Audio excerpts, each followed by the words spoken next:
Começa agora Café e Palavra com o pastor Jonathan Souza.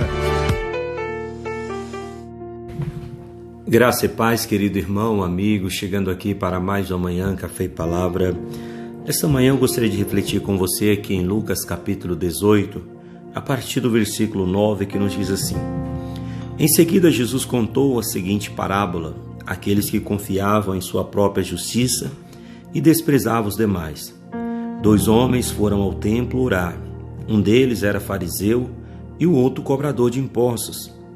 O fariseu em pé fazia esta oração: Eu te agradeço, Deus, porque não sou como as demais pessoas desonestas, pecadoras, adúlteras, e com certeza não sou como aquele cobrador de impostos. Jejuo 2 vezes por semana e dou o dízimo de tudo que ganho. Mas o cobrador de impostos ficou à distância e não tinha coragem nem de levantar os olhos para o céu enquanto orava. Em vez disso, batia no peito e dizia: Deus, tem misericórdia de mim, pois sou pecador. Eu lhes digo que foi o cobrador de impostos e não o fariseu que voltou para casa justificado diante de Deus. Pois aqueles que se exaltam serão humilhados e aqueles que se humilham serão exaltados. Irmãos, aqui nesta parábola, Jesus ele vai ilustrar 2 classes de pessoa. E ele vai usar a figura do publicano e também do fariseu. Para aqueles que não estão familiarizados com esses 2 grupos, os fariseus eram uma classe religiosa nos tempos de Jesus, que eles se julgavam cumpridores das leis de Deus e santos, perfeitos em tudo.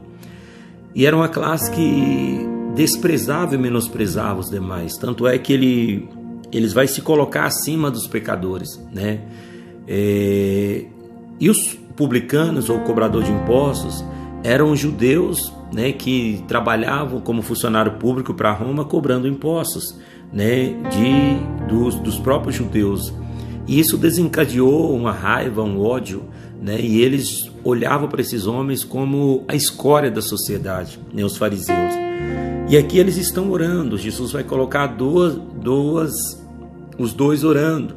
E o fariseu, ele representa uma classe de pessoa orgulhosa, uma classe que se acha mais santo que as demais e coloca todos como pecadores.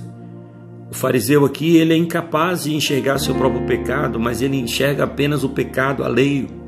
E ele se julga como um santo homem, como um santo perfeito diante de Deus.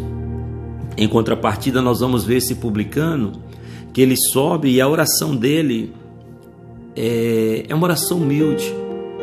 Ele vai direcionar sua oração a Deus, reconhecendo ali os seus pecados. Irmãos, eu quero que você entenda a necessidade de nós nos curvarmos diante de Deus, entendendo que nenhum de nós é perfeito.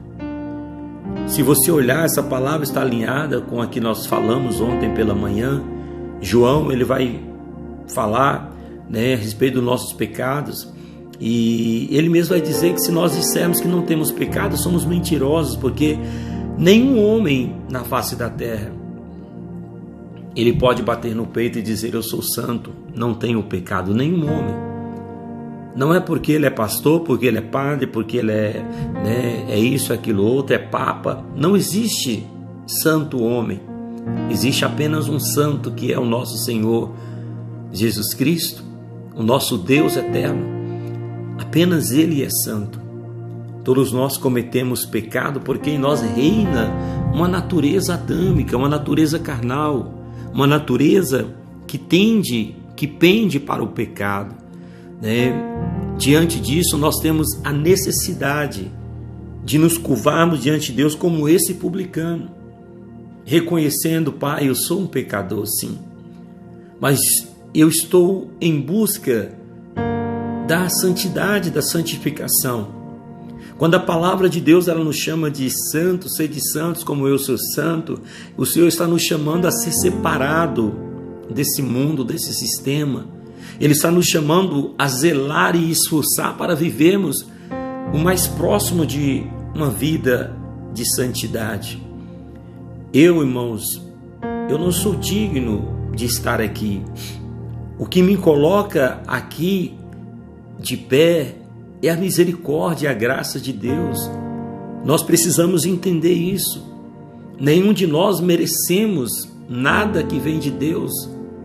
O que nos torna pessoas boas, honestas, pessoas humildes, é esse favor de Deus que veio derramar em nós a natureza de Cristo, que ela vai sufocando a natureza adâmica que quer operar em nós, nos levando a cometer atrocidades, cometer pecados que desagradam a Deus. Eu digo todos os dias, eu não sou digno de nada. O que me coloca aqui é a graça dele. O que me torna um pregador do Evangelho é a graça e a misericórdia de Deus. Não é mérito meu. Não, eu não estou aqui porque eu sou bom, mas porque a graça dele nos aperfeiçoou. A graça dele nos colocou aqui para falar em nome dele, trazer uma palavra de despertamento às pessoas. E eu entendo que isso não é mérito meu, é dom de Deus, é um favor de Deus, é algo que eu nunca irei merecer. Nós precisamos entender isso, e é isso que esse publicano ele está colocando diante de Deus. Eu sou um pecador, não mereço nem falar com o Senhor, mas tenha misericórdia de mim. A um coração quebrantado e contrito não desprezará jamais o Senhor. Eu te pergunto, qual classe você vai pertencer? A qual dessas duas classes de pessoas você vai se juntar? A dos fariseus, que só vê o pecado alheio, mas não enxerga o seu próprio erro? Ou o publicano, que ele não levanta para julgar a outros, mas julga a si mesmo diante de Deus? A palavra do Senhor ela nos fala em Coríntios, 1 Coríntios capítulo 11, a partir do versículo 23, quando Paulo vai dar as instruções a respeito da ceia, ele vai dizer: quando somos julgados, somos disciplinados pelo Senhor para não sermos condenados com o mundo. Nós precisamos julgar a nós mesmos, examinar a nós mesmos e julgarmos os nossos próprios erros, nossos próprios delitos e recorrer à graça do Senhor. Porque a palavra de Deus nos diz, porque se nós julgássemos a nós mesmos, não seríamos julgados. Então julgue a si mesmo, entenda a sua dependência dele, a nossa dependência dele. Nenhum de nós é perfeito e bom. Foi Jesus, através da cruz, que enxertou em nós a natureza dele, para que nós pudéssemos fazer algo de bom, mas não é nosso, é dele, é dom dele. Amém? Eu deixo para vós essa palavra, essa reflexão nesta manhã, que possamos refletir nela e assimilar qual desses grupos nós estamos pertencendo. Pastor, eu me equiparo ao fariseu, te aconselho a se humilhar e quebrantar diante de Deus. Primeiro, confessando os seus pecados, confessando os seus erros e clamando pela misericórdia dele. Amém? Faça isso. O Senhor espera de nós uma postura de humildade. Fica na paz. Shalom.